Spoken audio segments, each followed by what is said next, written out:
Color me calm. Why, hi everybody. Welcome to December Lives, day 28, where I am so fucking calm that I'm coloring myself fucking calm. Hi everybody, welcome. Like I said, December 28th, day 28 of December Lives. Hello, Colleen. Thank you for watching. Thank you for joining. If you're watching on the replay, thank you so much for watching. And today, continuing on with a little bit of self-care day as we come into Monday, the final week of 2020. If you listened to any of my bitching yesterday,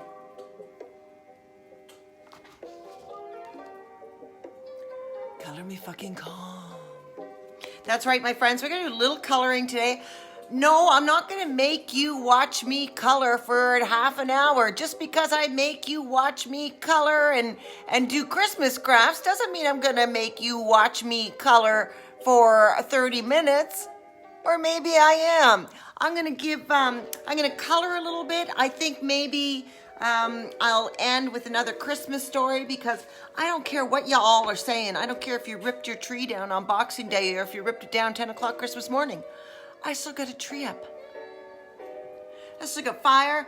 Hi Karen. I still have fire here. I still have a Christmas tree. I still have Santa stuff. And, you know, a lot of people are on Christmas holidays. So I don't know why there's this thing where Christmas ends December 26th. Look, people started Christmas in freaking November. So I can damn well take it right to the end. Color me fucking calm. Another thing to do for calmness, since I'm talking about being calm and we all know I am the queen of calmness, which never really feels like spa music when I'm at home. You know, when I go anywhere to like a massage place, a spa, the music always sounds a little bit more je ne sais quoi, you know, a little bit more peaceful, a little bit more relaxing than when I'm at home. So get the music going, sense of calm, sense of peace. Let's light a little sage, shall we? A little sage. So we also have a little bit of sage here. Now, I can't remember where I got this sage exactly. Yay, Carol made it live. How are you? Oh, good, Karen. I'm glad to see you still have Christmas stuff up too. We're also going to burn a little sage, keeping that Christmas positive energy, keeping myself fucking calm. Sage is supposed to change up the energy in a room, get rid of any toxicity, any negative ions in the room, if you will. And I love the smell of sage. So I'm lighting a little sage here just to continue on with our Christmas mood. And I even brought, and you don't want to light it on fire, nor do you want to light it for too long. I brought a little wet cloth with me. I was thinking ahead. No running around the house with the smoking sage for me. Why? Why? Because we're coloring ourselves calm as well. You know, who doesn't like a good scented candle? This is another thing that I find.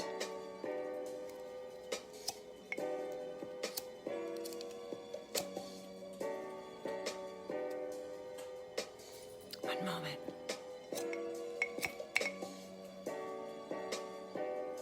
This is my calm candle after I've burned my sage and I've got my coloring book. Now I'm just supposed to light the damn candle. Is that too hard to ask? Is that too hard to...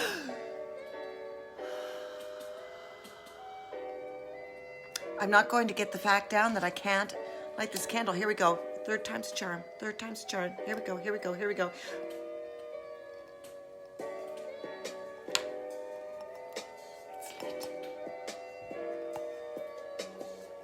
Yes, my friends, I am set up to be fucking calm for the next little while. We're going to color.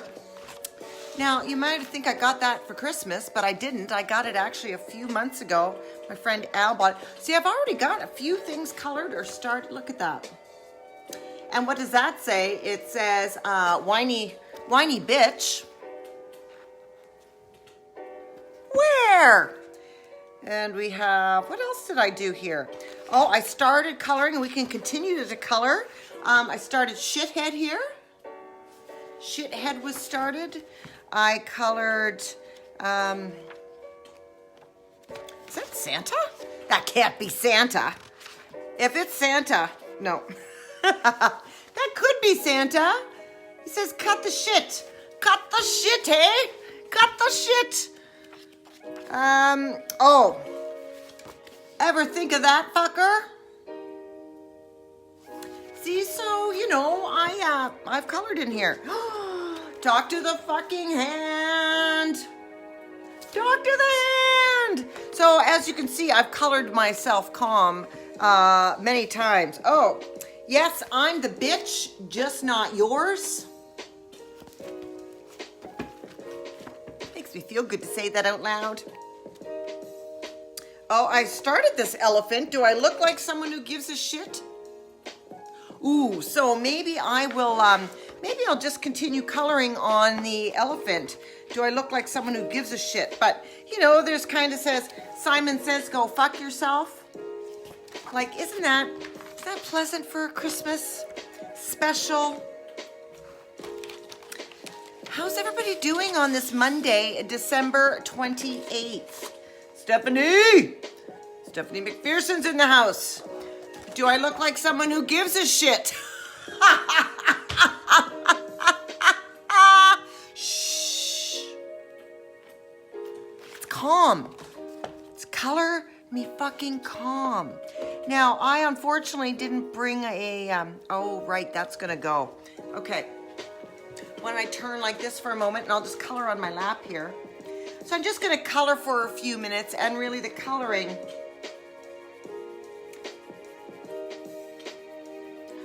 is kind of fun.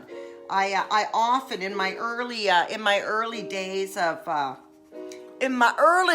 anxiety, I used to put on, and this is when I realized the magic of not only coloring but the magic of relaxing music. And it normally necessarily wouldn't be this, but this is non-copyrighted relaxing music.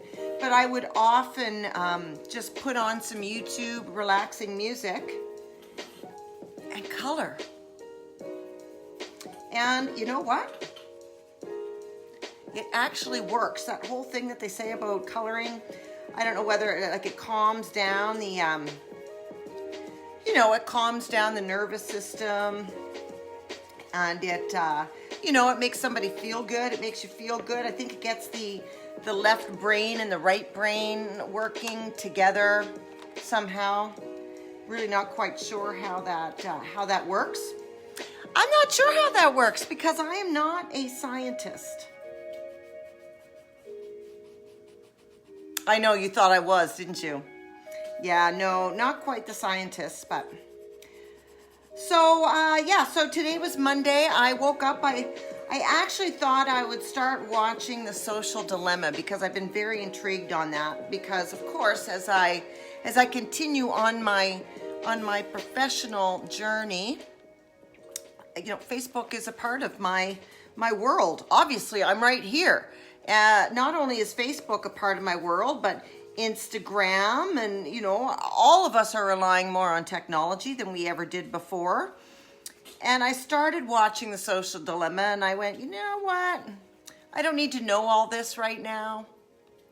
I didn't really need to know all of that at this point, so I stopped watching it because, ignorance is bliss. What are we doing? Coloring myself calm. So I don't really feel like I didn't need to know all of what they were telling me on The Social Dilemma. I don't need to know all that stuff today. It's Christmas, my Jesus. It's Christmas and I'm lighting shade.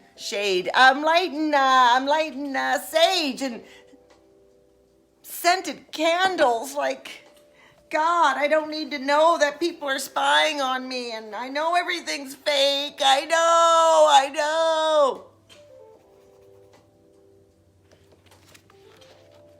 Color me calm. Color me fucking calm.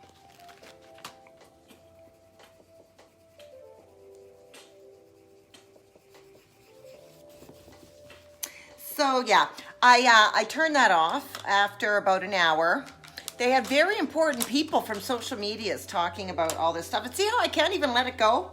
It's like people who were saying, oh, I can't stand Donald Trump. I hate what he's doing in the States, and I'm not even American, but I'm going to watch it and I'm going to get all worked up about it. I'm not quite sure why we do that to ourselves, friends. You know, why we seem to think that we need to get ourselves worked up. Because I really don't think that we do. I think we're okay. Color me fucking calm.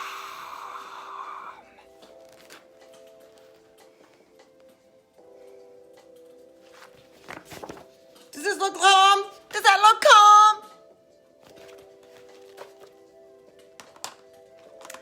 You know, one can only think of about 85 ideas to be amusing while coloring and entertaining. Although I don't feel like I'm entertaining. Ain't nobody got time for that. I know. And look, I'm ruining my coloring book for the sake of a cheap laugh. But you know what? I don't care because I'm coloring myself fucking calm.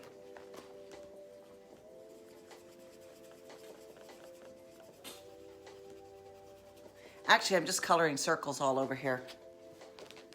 I might have to fix that trunk. That's an angry trunk. I don't think the elephant's too happy, but do I look like someone who gives a shit? Really? Do I? I mean, I fucking did my brows online yesterday. Hook, line, and sinker. Look, they're pretty good, except if you look really close, I almost took the middle of that brow out. But you know what? Do I look like someone who gives a shit? No, I don't. You know why I don't? Because I can fix it. I could fix it with a magic marker if I wanted to. I could. Who cares if I screw up my job? Ha! My brows. Nobody really cares. And you want to know why? Because I don't look like anybody who gives a shit. Wait a minute, that's like 3 negatives and a positive?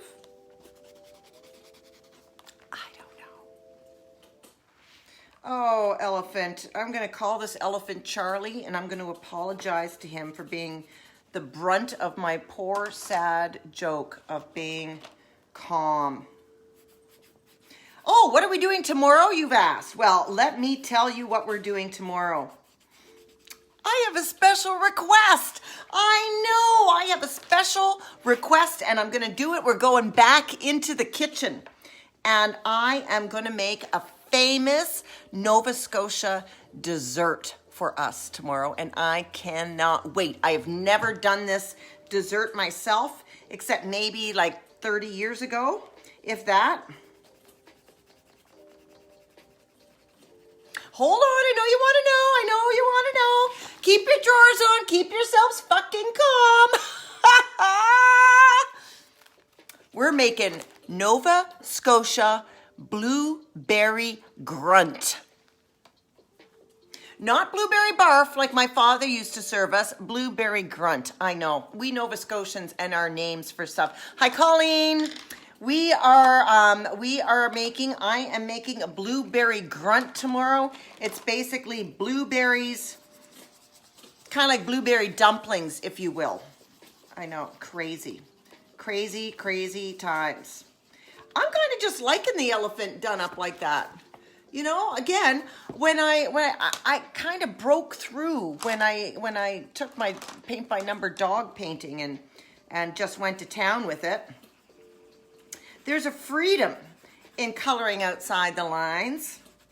That's so metaphorical, but it's so true. There is a freedom. And also, do I look like someone who gives a shit? No. And no, I hope your children are not watching right now, even though I know they probably know the word shit and fuck. I didn't say the word shit until right now, but fuck, everybody knows the word fuck.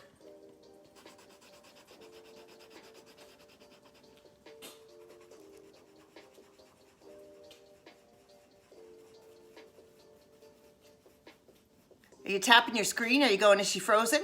Is she frozen? No, because my hand is moving. Look at that, look at that. Well, you know, I could sit and color all day, but I've been having also some good feedback on the Christmas stories. So I'm gonna take some time right now and I'm gonna read a lovely Christmas story. So if this is the point where you say, I am so done with Christmas, fuck off Christmas, well, color yourself fucking calm and take a seat and listen to a lovely story, will ya? Jesus, Mary and Joseph. Okay, my friends. As per what we've been doing, I've been just going in the back. And let's just look. Let's go for the last guy in the book, shall we? The names? Let's go for the last guy in the book. Or the last girl. So she is named Victoria Corinne Mitchell. And she is a writer, a presenter, and a poker player. She presents Only Connect on BBC Two, Heresy and Women Talking About Cars on BBC Four Radio. She is the author of 3 books and lives in London. So Victoria, let's see what Victoria's Christmas was all about, shall we? She is the last one on page 229. Here's Victoria's story. Here are 10 Christmas presents that I remember. 1, a doll's house. At the breakfast table on Christmas morning, my father and his friend Basil seemed exhausted. Do you think it's Basil? Basil. His friend Basil seemed exhausted. They both smelt of whiskey. Basil had a large plaster on his forehead. My father had an injured thumb, but the doll's house was magnificent. Number 2, a box of Mon Chéri and a check. My great aunt gave us the same present every year. We paid the £10 into our post office accounts and it built up and up. We ate some of the cherry liqueurs. I think we liked them. I definitely like them now. It might not have been what I would give a 9-year-old as a present, but she probably didn't know what to get. She didn't have Christmas as a child. And she didn't have her own children anymore. She spent 1 Christmas in the camps, or maybe it was 2. 3, chocolate footballs. This was my brother's present, not mine. We sat under his desk eating them long before we had breakfast time. It may have been 5 o'clock in the morning or much later, but by the time on the clock doesn't matter. Oh, much later. But the time on the clock doesn't matter now because it was 30 years ago and it seems to have lasted forever. Number 4, a necklace. It was supposed to be a very special present, very expensive, very meaningful. This was a lot of talk about it in advance and a lot of excitement and special wrapping. But then there was a fight and it got ripped open too quickly, too carelessly. I think that the circumstances were probably frightening. But what I remember is how sad it felt. You can't go again on that. You just have to wait a year and hope it's different. Number 5, a painting of Noah's Ark. It was the biggest Christmas gift ever. It looked incredible under the tree. When I opened it, I was disappointed. I don't know what I was expecting because a toy couldn't have been that flat. Perhaps I thought it would be a more colorful picture. It was dark. The rain clouds loomed much larger than the boat. The animals looked cold. But as he was so proud to have bought it, it stayed in my bedroom wall for as long as I lived at home. I said I loved it, and I did in a way. Something from the airport, number 6. He died in November, and we flew 5,000 miles away for Christmas. I thought it might be a treat after everything. We bought each other presents from the airport. I can't think of what any of them were. Number 7, a silver-plated ashtray. I found it in Portobello Market. She loved it. It looked elegant for an ashtray, and it had sort of a closing mechanism, which meant you didn't have to empty it nearly as often as a normal ashtray. It was a long time ago. These days, I cough pointedly and open all the windows and wave my hand in front of my face. Sometimes I make her go and stand in the garden. But then I was a smoker too. I was new to smoking, so I knew, which I'd since forgotten, that it was glamorous and cool. We were allies. She probably loved that more than the closing mechanism. Number 8, a box of Polish chocolates. This was from a homeless friend. She left it with a mutual acquaintance to pass on, and the mutual friend forgot and gave me the chocolates in March when they were just past their sell-by date. But the card said the spirit of sweet friendships brightens all the year. So it can't have mattered. This might have been the most generous present I've ever received. This might be the most generous present I've ever received, sorry. I put the card on the windowsill, and it still is now, even though it's got a glittery Santa on the front, and I'm quite superstitious. I also ate the chocolates, and I wouldn't have enjoyed them much more in December because I'm not a fan of marzipan. Number 9, another necklace. The year we got married was the first year we spent Christmas together. Relatives crowded into our flat for lunch, and we opened our presents at night after everyone had gone. I still have the necklace, but I threw the card in the bin. It was so lovely. It was so lovely I had to tear it up immediately. Otherwise, I might find it again one day when things might not be happy, and then it would be unbearable. Number 10, an owl. Father Christmas gave my daughter an owl. The owl-shaped package ballooned out of her stocking. He was bigger than she was, but then she was the only one. In woodland terms, you might describe her as a larger than a small owl, smaller than a big one.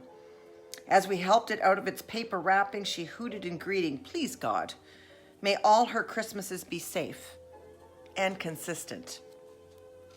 There you go. And then there's this last picture on the last page of this book. Go figure. Are we all calm? Yet another precious story out of the last Christmas story book. No, it's not an earthquake. I'm coloring. God, calm down. Calm down.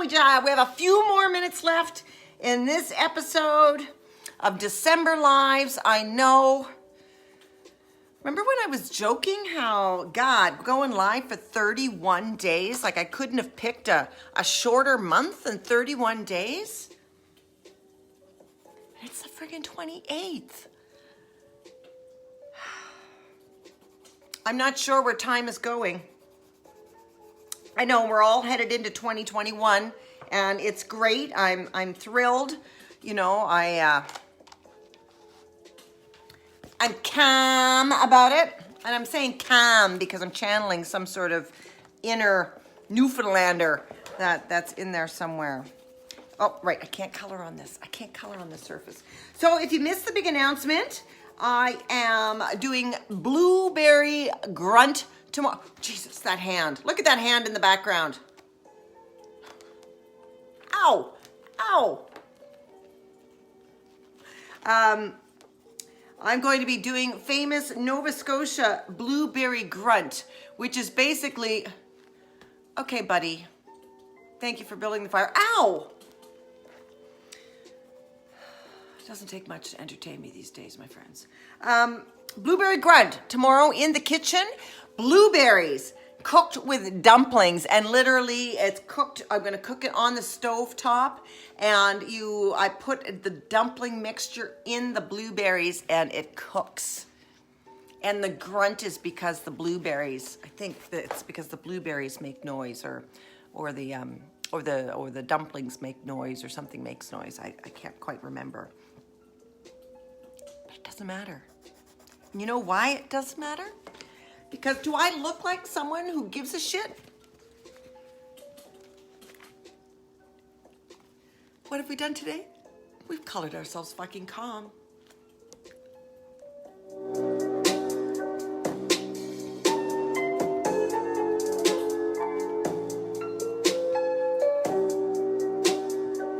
All right, my friends. That's it for another episode of December Lives. Thank you all for joining. I never know what I'm going to do. I know, it's shocking. It's never rehearsed, my friends. I have no lines written down. I have got nothing practiced, in fact. I just press the play and away we go. Woohoo! So thank you so much for joining me today and going on my journey of fucking calm.